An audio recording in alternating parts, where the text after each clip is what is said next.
اعوذ باللہ من الشیطان الرجیم بسم اللہ الرحمن الرحیم الحمد للہ والصلاة والسلام علی رسول اللہ وعلی آلہ آل اللہ لا سیما بقیت اللہ اما بعد فقد قال اللہ یا ایہا الرسول بلغ ما انزل الیک من ربک وَإِن لَمْ تَفْعَلْ فَمَا بَلَّغْتَ رِسَالَتَهُ۔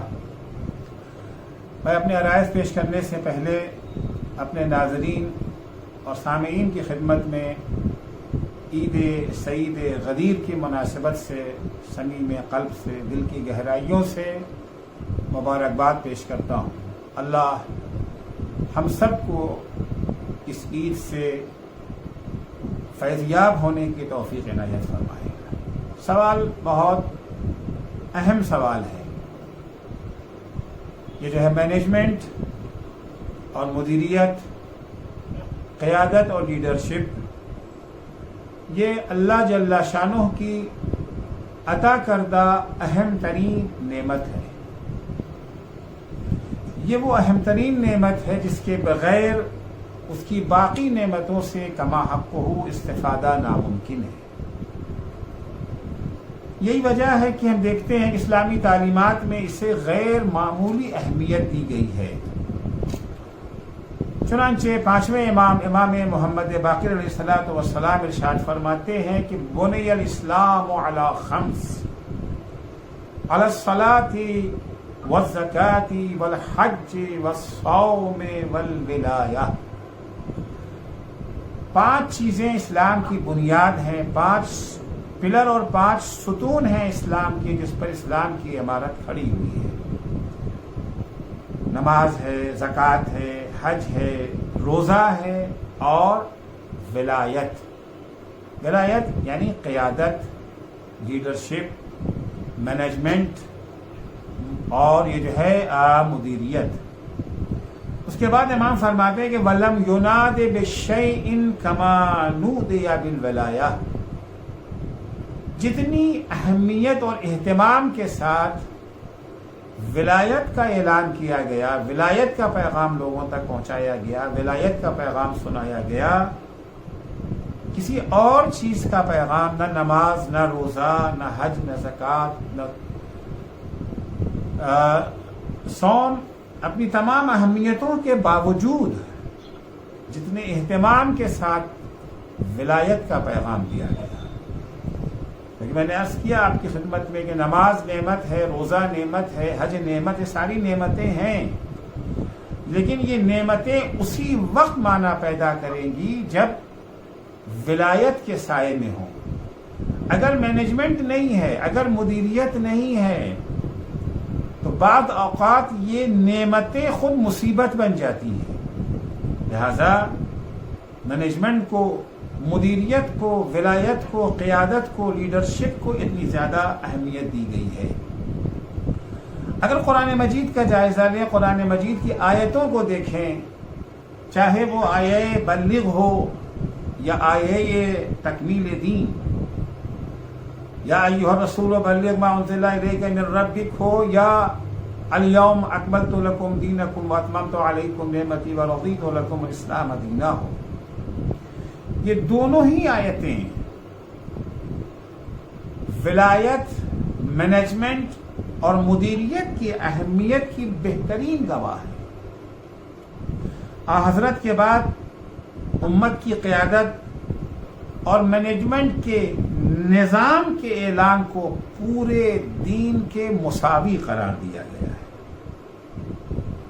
کیونکہ یہ ارشاد ہوتا ہے یا ایھا الرسول بلغ ما انزل الیک من ربک، اے میرے حبیب پہنچا کیجیے وہ پیغام جو آپ تک، آپ پر نازل کیا جا چکا ہے۔ وَإِن لَمْ تَفْعَلْ، اور اگر آپ نے یہ پیغام نہ پہنچایا، فَمَا بَلَّغْتَ رِسَالَتَهُ، تو آپ نے رسالت کا کوئی کام انجام ہی نہیں دیا ہے۔ چاہے شیعہ مورخین ہوں یا سنی، متفق علیہ، سب متحد ہیں اس بات کے اوپر کہ سرکار ختمی مرتبہ حضرت محمد مصطفیٰ صلی اللہ علیہ وآلہ وسلم نے اس آیت کے نازل ہونے کے بعد جو پیغام پہنچایا وہ ہے من کنت مولاہ فہذا علی مولاہ۔ یعنی وہ پیغام جو پہنچانا تھا کہ اگر وہ پیغام کو نہ پہنچایا تو گویا آپ نے دین کا کوئی کام ہی نہیں کیا. سارا دین ایک طرف اور یہ پیغام ایک طرف. وہ پیغام کیا ہے؟ وہ حضرت کے بعد امت کی قیادت، مدیریت اور مینجمنٹ کا پیغام ہے. وہ کون ہے جو امت کو مینج کرے گا؟ وہ کون ہے جو پورے دین کو مینج کرے گا؟ اس کا اعلان اگر یہ نہیں تو کچھ بھی نہیں. گویا اس نظام کے یہ جو ہے مدیریت کے نظام کے اعلان کو، مینجمنٹ کے نظام کے اعلان کو پورے دین کا مساوی قرار دیا گیا ہے. ولایت و مدیریت اور مینجمنٹ کے نظام کا اعلان نہ کیا پیغمبر نے تو گویا دین پہنچایا ہی نہیں، رسالت کا کوئی کام حضور نے کیا ہی نہیں. اس نظام کے اعلان کے بعد جب یہ آیت نازل ہوگی اور حضرت نے امیر المومنین حضرت علی بن ابی طالب علیہ السلام کی ولایت کا ان لفظوں میں اعلان کیا، من کنت مولاہ فہذا علی مولا. اس کے اعلان کے فوراً ہی بعد اللہ جل شانہ نے آیت نازل کر کے دین کی تباہی کے سلسلے میں کافروں کے مایوس ہو جانے کا اعلان کیا، دین کے مکمل ہونے کا اعلان کیا، نعمتوں کے تمام ہو جانے کا اعلان کیا، اور بطور دین اسلام سے راضی ہو جانے کا اعلان کیا.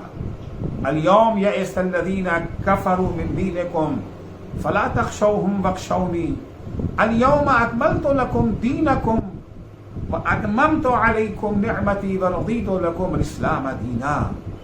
یعنی جب تک نظام ولایت، مدیریت کے سسٹم، مینجمنٹ کے سسٹم کا اعلان نہیں ہو گیا پیغمبر اسلام کی زبانی، تب تک نہ کفار کی مایوسی کا اعلان ہے، نہ دین کے مکمل ہونے کا اعلان ہے، نہ نعمتوں کے تمام ہو جانے کا اعلان ہے، اور نہ اسلام سے اللہ کے بطور دین راضی ہونے کا اعلان ہے.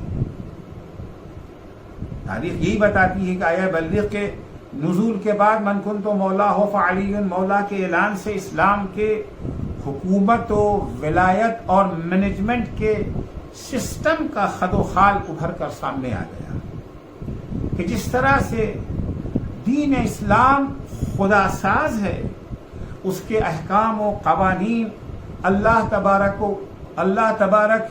و تعالی کے بنائے ہوئے ہیں، کسی بشر کا اس میں کوئی دخل نہیں ہے. اسی طرح سے اس کے نفاذ اور قیادت و مدیریت کا سلسلہ بھی اللہ ہی سے جڑا ہوا ہے. اس کا نظام بھی اللہ ہی نے مقرر کیا ہے. مینجمنٹ اور قیادت کا ہر وہ نظام باطل و ناقابل قبول ہے جس کا سرا خدا سے نہ ملتا. غدیر سے ہمیں جس چیز کا پیغام ملتا ہے، جس قسم کے مینجمنٹ کی ہمیں تربیت کرنی ہے، جس قسم کے مینجمنٹ کا ہمیں انتخاب کرنا ہے، وہ مینجمنٹ جس کا سرا خدا سے مل رہا. حضرت صلی اللہ علیہ وآلہ وسلم نے حکم خدا سے اپنے بات کے لیے امت کی قیادت و زعامت کا صحرا امیر المومنین حضرت علی علیہ السلام کے سر باندھ کر قیامت تک کے لیے واضح انداز میں یہ اصول سمجھا دیا کہ امت کی فلاح، دین کا کمال اور نعمتوں کی بقا الہی نظام قیادت و مدیریت کے بغیر ناممکن ہے. غدیر کی روشنی میں اس الہی مینجمنٹ سسٹم کی اہم خصوصیت یہ ہے کہ اس کا سلسلہ اللہ جل شانہ سے جڑا ہوا ہے. کم از کم تقوی اور طہارت نفس اس کی بنیادی شرط ہے. عوامی فلاح و بہبود اور خدمت خلق اس کا طرے امتیاز ہے. یہ منصب کسی شخص کو سونپنے سے پہلے ان شرائط کی رعایت ضروری ہے. ولایت فقیہ کا نظام بھی اسی غدیری الہی نظام ولایت کی دین ہے، جہاں اللہ نے رسول کو یہ منصب عطا کیا اور رسول کے ذریعے ائمہ تک پہنچا، اور ائمہ علیہم السلام کی نیابت میں ان کے اعلان کردہ شرائط اور عمومی تنصیب کے ذریعے ایک ایسے فقیہ نے اس ذمہ داری کو سنبھالا جو الہی و اسلامی احکام و معارف میں مہارت رکھنے کے علاوہ عادل و متقی و پرہیزگار بھی ہے، مینجمنٹ اور ایڈمنسٹریشن کا ماہر بھی ہے، شجاع و بہادر بھی ہے، دین کا محافظ فقط 2 دقیقے لازم داری مسئلہ، دین کا محافظ اور خدا و رسول و امام کا مطیع و فرما بردار بھی ہے۔ ان صفات کے مجموعے کا اعلیٰ اور مکمل نمونہ میدان غدیر میں اعلان کیے گئے نظام ولایت میں نظر آیا، جس سے انحراف کی سزا آج تک امت بھگت رہی ہے، اور غدیری مینجمنٹ سسٹم کو اپنائے بغیر اس عذاب نما مصیبت سے نجات ممکن نظر نہیں آتی ہے۔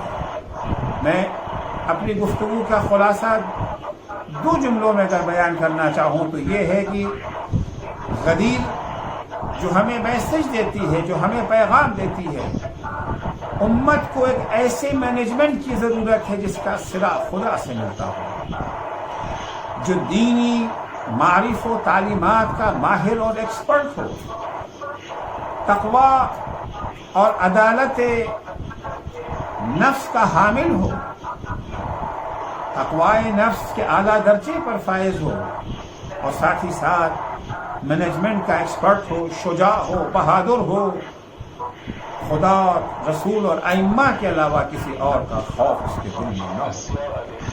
السلام علیکم ورحمۃ اللہ وبرکاتہ۔